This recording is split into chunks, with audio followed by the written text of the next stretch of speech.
How many of you have ever set a goal when you were a young person and then completely forgot about it? I did. When I was a little boy, I set a goal that I wanted to visit all 50 states. And then for a long time, I never really thought about that. But I recently completed that goal and wanted to share a few stories with you and a few ideas about how travel can enrich our lives and our careers. A lot of us have maps like this up on our walls in our offices with pins poked in where our chapters are or where we're offering courses, or where we'd like to go, how we can combine trips. I believe that it's very important to visit our members and our chapters. This started for me when my kids were young and I'd come back from a business trip and they'd say, "What did you bring me, Daddy? Did you bring me a refrigerator magnet? Did you bring me something else?" And I quickly realized I can't bring them a toy every time I come back from a trip. I can't be Santa Claus all the time. I'd try to bring them swag whenever I could. And I'd say, "Here, kids, it's a squishy ball shaped like the earth." And that would keep them happy for about 9 seconds. You know how the kids go. And they were equally unimpressed if I returned with no stories to tell. They just couldn't understand if I could spend a week in Orlando and come back and not really have anything to share about what I did, or barely even going outside. How many times have your loved ones asked you, "How was the weather?" "I don't know." So on my next trip, I was up in Duluth, Minnesota, up at the very nose of Lake Superior. I said, I'm going to try something different. I had just an hour after meeting, so I walked down to the shores of that beautiful lake and found some beautiful pebbles, picked them up, brought them back to the kids, but I said, I'm not going to give them to them until I tell them a story about the pebble.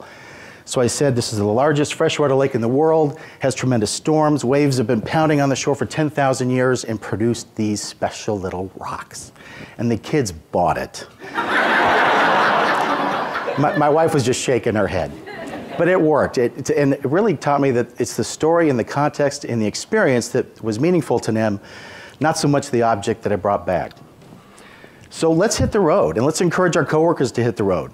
I worked with somebody who managed courses from headquarters for years and did a great job, but when she got out on the road and saw how these courses worked, then the program really started to take off and grow. Now, here's just a very simple tool a lot of you probably use. If you Google Visited States Map, you can color in the states you visited or the states you want to go to.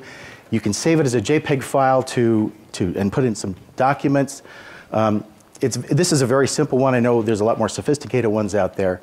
But in this example, it shows the state I was born in, Washington, and the last state I visited, South Carolina. And so this is a lot of fun to do with your colleagues, for kids, for icebreakers at work. You can color in where you have legislative activity going on.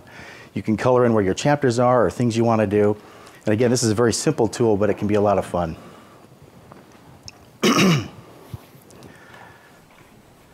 A lot of the open roads that are available to us are very close to where we go anyway. This is Mount Charleston, just outside of Las Vegas. You can see it from the Strip. You can go up there and go skiing most of the year, or watch the skiers, and then within a couple of hours, you can go down and be in the bottom of Death Valley. Go from below 0 temperatures to over 100 degrees in just about 2 hours. And as always, save a horse, ride a motorcycle.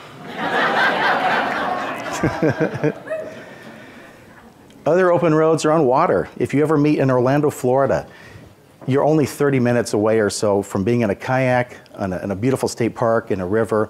You can see turtles, fish, and if you're really lucky, you can see an alligator. Other open roads are much farther away. We did a course in Anchorage, Alaska. I was very nervous because I wasn't sure how many people would fly all the way up there. I was hoping for 15. We ended up getting almost 60. People in our membership wanted to come experience that. Other open roads are a little scary. One night in Upper Michigan, I got caught in a terrible storm at night. I checked into a very old historic hotel. They told me that the hotel, they told me this at the front desk, was haunted.